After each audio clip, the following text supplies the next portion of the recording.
Bonjour à tous et bienvenue sur Crypto Flash, la chaîne de l'actualité crypto. Aujourd'hui, nous allons parler d'un wallet de Satoshi Nakamoto qui est en train de bouger. Je vais aussi vous parler d'ETF Spot Bitcoin. On va parler aussi de DCG qui rembourse sa dette. Je vais vous parler de Corée du Nord et de crypto et de plein d'autres sujets. Tous les jours, le meilleur de l'actualité crypto. N'hésitez pas à vous abonner, activer la cloche pour ne rien rater. Au niveau du cours des crypto-monnaies, légère hausse aujourd'hui pour le Bitcoin, 44 000 $, plus 1%, Ether 2260, plus 1%, BNB en légère baisse, Solana moins 2,6%. Alors, je voulais vous parler tout de suite de Satoshi Nakamoto et d'un wallet associé à Satoshi Nakamoto, le wallet vraiment qui était à l'origine de la création du Bitcoin, qui a miné les premiers blocs du Bitcoin. Et bien ce wallet vient de recevoir 1,2 million de dollars depuis un compte qui serait lié à Binance. Et du coup là, tout le monde est en train de se poser des questions. Pourquoi envoyer 1,2 million de dollars à Satoshi Nakamoto? Est-ce que c'est Satoshi Nakamoto qui s'est connecté à son compte Binance et qui vient de se faire un virement de 1,2 million de dollars sur un de ses premiers wallets? Je pense que c'est pas probable. Est-ce que c'est quelqu'un qui a envoyé par erreur 1,2 million de dollars au wallet de Satoshi Nakamoto? C'est aussi possible. Est-ce que c'est un coup marketing que quelqu'un est en train de jouer? On n'en sait rien, lié aux ETF spot Bitcoin par exemple. Ou est-ce que c'est quelqu'un qui essaye de faire paniquer le marché du Bitcoin en leur faisant croire que Satoshi Nakamoto est de retour? En tout cas, il n'y a pas eu d'effet sur le cours du Bitcoin. Regardez, on reste toujours à un niveau assez élevé. Il n'y a pas eu de panique générale parce que tant que c'est la réception de Bitcoin sur le wallet de Satoshi Nakamoto, et ben n'importe qui peut le faire. N'importe qui a 1,2 million de dollars peut envoyer de l'argent. Si vous avez 100 dollars, vous pouvez envoyer de l'argent. Il faut savoir qu'initialement, ce wallet contenait à peine 50 Bitcoin. Et vu que c'est, on va dire, le premier wallet qui a jamais existé sur le Bitcoin, et ben les gens s'amusent régulièrement à envoyer de l'argent sur ce wallet. Et là, on est à quasiment 100 Bitcoins qui ont été envoyés sur le wallet en question. Donc peut-être qu'on ne saura jamais, mais c'est tout de même assez drôle pour en parler. Et pas de panique, on n'est pas sur un retour de Satoshi Nakamoto, mais il y a certaines personnes qui pourraient, on va dire, penser ce type de choses quand on voit de l'activité sur le wallet de Satoshi Nakamoto, et surtout une activité en millions de dollars. C'est tout de même très rare pour le noter. Ensuite, on va parler d'ETF Spot Bitcoin avec Vanek, qui est un fournisseur d'ETF Spot Bitcoin, qui vient de s'engager à verser 5% des bénéfices qu'il pourrait avoir avec l'ETF Spot Bitcoin au profit des développeurs du Bitcoin, des core dev développeurs via Brink, qui est une entité qui a été créée pour pouvoir donner de l'argent aux développeurs du Bitcoin. Donc c'est une bonne chose, on est dans un partage de revenus. Si l'ETF fonctionne, et Vanek va gagner de l'argent et du coup ils veulent récompenser les développeurs. Et l'idée aussi c'est de continuer à développer le Bitcoin, ce qui est bien pour tout le monde en fait, c'est du gagnant-gagnant. Plus le Bitcoin se développe, plus les ETF auront vraiment un intérêt pour les personnes qui voudront être exposées au Bitcoin. Donc j'espère que les autres ETF vont faire la même chose, que BlackRock va faire la même chose, que va partager un peu tout ça avec les développeurs Ethereum, les développeurs Bitcoin pardon. Il n'y a pas vraiment de fondation, on va dire Bitcoin, qui donne de l'argent et qui fournit de l'argent aux développeurs comme ça pourrait être le cas sur Ethereum. C'est bien en fait, c'est bien qu'il y ait cette sorte d'entité Brink qui existe. Je crois que c'est une fondation qui existe. Tant mieux, c'est quelque chose qui a été créé il n'y a pas si longtemps que ça. Il y a Jack Dorsey, le fondateur de Twitter, qui leur a donné plusieurs millions de dollars pour pouvoir continuer à développer le Bitcoin. Donc voilà, tant mieux pour Vanek, et c'est pas la première fois qu'ils font ce type de choses. Il y a quelques mois, en octobre, ils avaient annoncé un partage plus intéressant, 10% des profits liés à l'ETF futur Ethereum pour les développeurs Ethereum. Donc 10% pour l'Ether, 5% pour le Bitcoin. Pourquoi cette différence? Je ne sais pas, ils se sont peut-être rendus compte que c'était trop pour le marketing et que 5% ça suffisait à montrer qu'ils étaient en train de contribuer au développement du Bitcoin.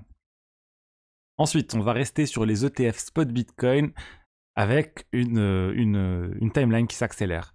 Selon les dernières infos qui viennent de chez Bloomberg, qui viennent aussi de chez Reuters, et ça s'accélère et les documents doivent être fournis, les derniers documents, la mise à jour finale par les diverses entités qui veulent lancer leur ETF Spot Bitcoin doivent fournir un certain complément d'information d'ici le lundi matin 8h. Et la validation, l'approval par la SEC de les ETF pourrait arriver soit mardi, soit mercredi, en vue d'un lancement possible jeudi ou vendredi. Donc vraiment, on est bien parti pour le lancement d'ici le 11 janvier. Vraiment plein de sources concordantes sur le sujet. Attention, on n'a toujours pas le vote final de la SEC qui a lieu. Ils doivent au final faire un vote pour valider tout ça. Donc on peut se dire que tout peut arriver, mais tout le monde s'accorde à dire du fait qu'ils ne demandent plus d'informations. Ils leur ont dit c'est bon, on n'a plus besoin d'informations complémentaires à part ça. Donc c'est vraiment bien parti pour cette validation de l'ETH Spot Bitcoin et le lancement la semaine prochaine. Vraiment hâte de voir comment le marché va réagir au lancement. Tout le monde s'attend à ça, donc c'est censé être pricé. mais je pense que honnêtement, les gens sont pas prêts en fait sur l'impact que l'ETF spot Bitcoin aura sur le moyen court terme. Je pense vraiment qu'il y aura une vague d'investisseurs énorme qui va arriver. Aux dernières informations, c'est des rumeurs, hein, on n'est pas sûr, mais BlackRock aurait déjà plus de 2 milliards de dollars qui seraient déjà prêts pour être injectés sur l'ETF spot Bitcoin auprès de divers clients. Donc vraiment, ça arrive et 2 milliards juste 2 milliards honnêtement qui arrivent, ça pourrait déjà avoir un impact sur le prix. Il y a plein d'analyses qui ont été faites, mais juste le fait d'enlever de la circulation 2 milliards ou 1 milliard, ça a un impact beaucoup plus élevé sur la market cap du Bitcoin. Ensuite, on va parler de DCG, l'entité, la maison mère derrière Genesis, derrière Grayscale, qui vient de finir de payer énormément de prêts, une quantité assez importante de prêts qu'ils avaient auprès de Genesis, une société sœur, on va dire. Plutôt une société fille. Genesis appartient à DCG. C'est très important qu'ils rendent cet argent parce qu'il y a plein d'exchanges qui dépendent en fait de ça, qui dépendent de cet argent que DCG doit rendre à Genesis. Par exemple, Gemini Earn, il y a plein de personnes qui ont de l'argent bloqué sur Gemini avec le programme Earn parce que tout l'argent était confié à Genesis et Genesis a fait faillite et n'a toujours pas rendu l'argent, et ce paiement de DCG devrait faciliter les choses. Donc encore un rappel pour se dire, au niveau des exchanges, c'est très bien ce qui se fait avec les exchanges, mais gardez en tête que si un exchange prête de l'argent, on va dire, à une autre plateforme pour générer du rendement, et ben vous avez le risque associé à cette autre plateforme, donc soyez bien conscient des divers risques quand vous confiez votre argent sur des exchanges pour générer le rendement associé. Ensuite, je voulais vous parler de la Corée du Nord. Avec cette analyse de TRM Labs, un spécialiste de l'analyse blockchain sur les piratages, etc. Et ils fournissent aussi des services pour les protocoles, pour les sociétés en lien avec la sécurité.